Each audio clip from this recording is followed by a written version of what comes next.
آپ دیکھ رہے ہیں مسائل کا حل چینل۔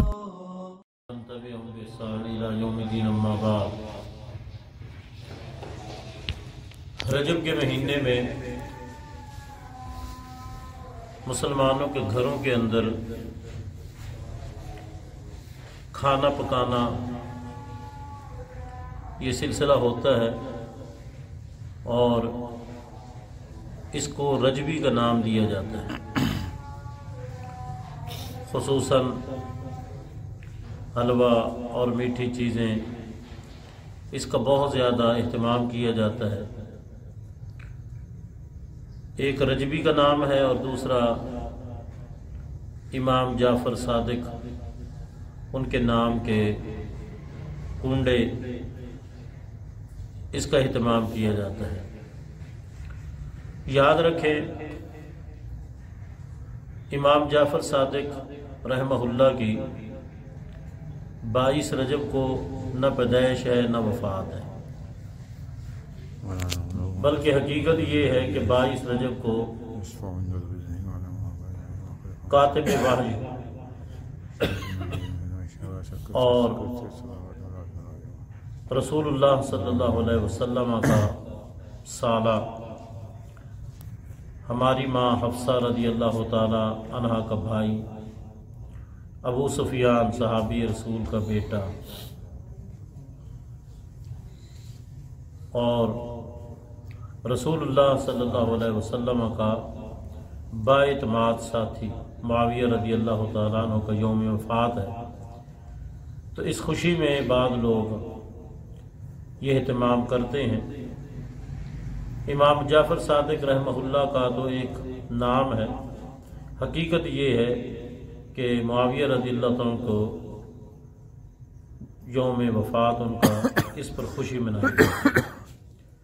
یاد رکھیں رجب کے حوالے سے کوئی بھی آپ نیکی کا کام سمجھ کے کریں گے تو اس کے لیے قرآن و سنت سے اس کی دلیل ہونی چاہیے، جبکہ قرآن و سنت میں رجب کے حوالے سے کسی قسم کا کوئی عمل، چاہے اس کا تعلق نماز، نوافل اور اسی طرح خیرات یا اسی طرح کوئی خصوصی اہتمام کیا جائے نماز کے حوالے سے، اس کا کوئی ثبوت نہیں ہے، بلکہ در حقیقت یہ بدعت ہے اور بدعت کی ترویج ہے۔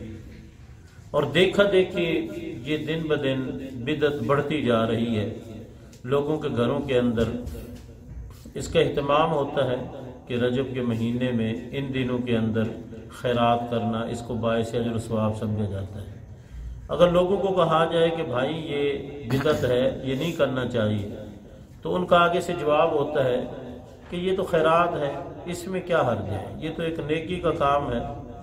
یاد رکھیں دین اس چیز کا نام ہے کہ آپ نے کسی مہینے کے ساتھ کسی چیز کو خاص کرنا ہے، کسی دن کے ساتھ خاص کرنا ہے تو اس کی دلیل چاہیے۔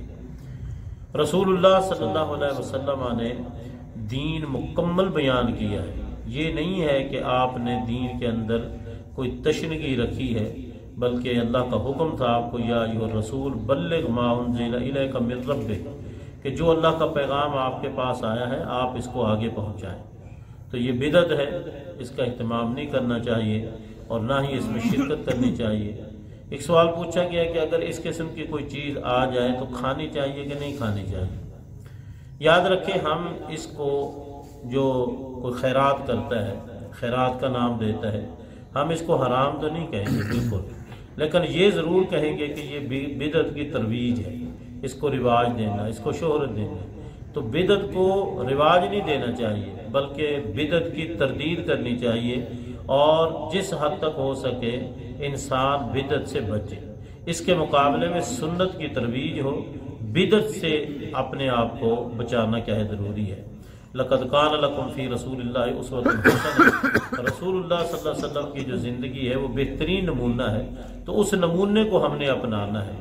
دیکھیں نبی علیہ السلام کے بعد صحابہ کرام کا زمانہ، تابعین کا، تبع تابعین کا اور اسلاف میں ائمہ محدثین گزرے ہیں، کسی نے بھی اس کا اہتمام نہیں کیا۔ یہ صرف ہمارے مسلمانوں کے اندر اس کا اہتمام وہ لوگ کرتے ہیں جن کو در حقیقت دین کا پتہ نہیں، اس لیے اس بدعت سے ہم نے اپنے آپ کو بچانا ہے۔ اسی طرح اس مہینے کے اندر معراج کے حوالے سے بھی لوگ بہت زیادہ اہتمام کرتے ہیں، اس کا بھی کوئی ثبوت نہیں۔ معراج کے حوالے سے ایک بات کیا ہے کہ میں اپنی بات ختم کرتا ہوں۔ نبی علیہ الصلوۃ والسلام جب 7ویں آسمان پر گئے تو نبی علیہ الصلوۃ والسلام کی ملاقات حضرت ابراہیم علیہ السلام سے ہوئی، اور 1,24,000 کم و بیش انبیاء ہیں، لیکن سب سے آپ کی وہاں آسمانوں پہ ملاقات نہیں ہوئی، بلکہ پہلے آسمان پر حضرت آدم علیہ السلام سے ملاقات ہوئی ہے، دوسرے آسمان پر حضرت عیسیٰ علیہ السلام اور حضرت یحییٰ علیہ السلام سے ملاقات ہوئی ہے، اور تیسرے آسمان پر حضرت یوسف علیہ السلام سے ملاقات ہوئی ہے، چوتھے آسمان پر حضرت ادریس علیہ السلام سے ملاقات ہوئی ہے، 5ویں آسمان پر حضرت ہارون علیہ السلام سے ملاقات ہوئی ہے، 6ٹھے آسمان پر حضرت موسیٰ علیہ السلام سے ملاقات ہوئی ہے، اور 7ویں آسمان پر حضرت ابراہیم علیہ السلام سے ملاقات ہوئی ہے۔ تو 7 آسمان ہیں اور 8 نبیوں سے ملاقات ہوئی ہے، حالانکہ نبی تو 1,24,000 کم و بیش انبیاء ہیں، لیکن صرف ان انبیاء سے ملاقات ہوئی۔ آخری آسمان 7واں آسمان، اس پر جو ملاقات ہوئی ہے وہ حضرت ابراہیم علیہ السلام سے ہوئی ہے۔ حضرت ابراہیم علیہ السلام نے نہ ہمیں دیکھا ہے نہ ہم نے حضرت ابراہیم علیہ السلام کو دیکھا ہے، لیکن ابراہیم علیہ السلام کو ہم سے کتنا پیار ہے۔ آپ ملے تو آپ کو یہ پیغام دیا کہ میری طرف سے اپنی امت کو سلام کہنا، میری طرف سے اپنی امت کو سلام کہنا، اور امت قیامت تک آنے والے جتنے لوگ رسول اللہ صلی اللہ علیہ وسلم کے مطیع اور فرما بردار ہیں، سب کے لیے سلام ہے ابراہیم علیہ السلام کا۔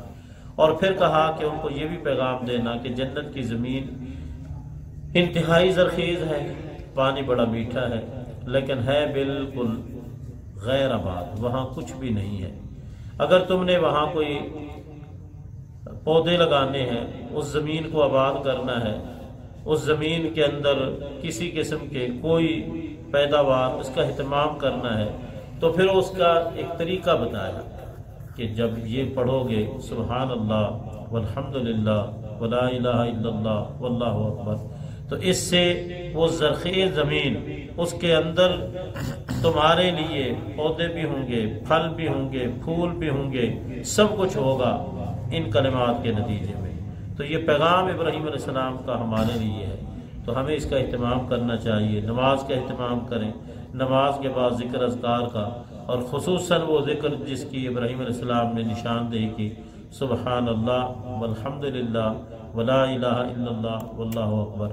اس میں تسبیح بھی ہے، تحمید بھی ہے، تکبیر بھی ہے، یعنی سبحان اللہ، الحمدللہ اور لا الہ الا اللہ، اور اس کے ساتھ ساتھ اللہ کی کبریائی کے کلمات، الوہیت کے کلمات، تسبیح کے کلمات، یعنی تسبیح، تحمید، تمجید، تحلیل، یہ سب کچھ اس کے اندر موجود ہے۔ اللہ سے دعا ہوں کہ اللہ تعالی ہمیں توفیق دے کہ ہم اپنی زندگی کو قرآن و سنت کے مطابق بنائیں، اپنا عقیدہ اور عمل قرآن و سنت کے مطابق بنائیں۔ اللہ تعالی ہمیں سنت کو اپنانے اور بدعت سے بچنے کی توفیق عطا فرمائے۔ آمین۔ واقول قولی ھذا وآخر دعوایا ان الحمد للہ رب العالمین۔